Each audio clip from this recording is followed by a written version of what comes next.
اور مزید آپ کی خدمت میں پیش کریں دلائل کہ معاویہ شرابی تھا. یہ کتاب ہے الاوائل لابی ہلال العسکری. امر عبادہ ابن صامت. عبادہ ابن صامت ایک بہت بڑے صحابی تھے، معروف مشہور.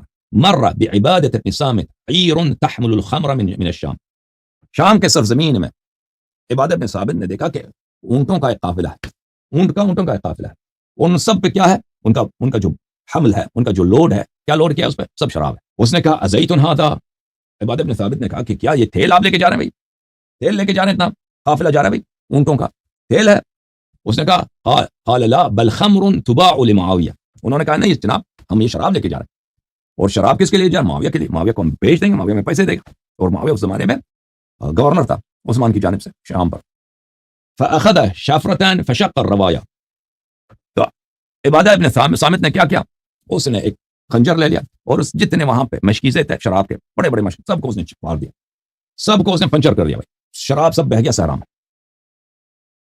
اب جو ہے معاویہ قافلہ والوں نے معاویہ سے کہہ دیا کہ بھائی آپ کی شراب کی سپلائی ختم ہے، شراب کی جو سپلائی ہے وہ نہیں. تو معاویہ پھر پریشان ہو گیا. معاویہ نے فشکاہ معاویہ تو الی ابی ہریرہ. معاویہ نے ابو ہریرہ کو بلایا، اس کو ڈانٹا کہ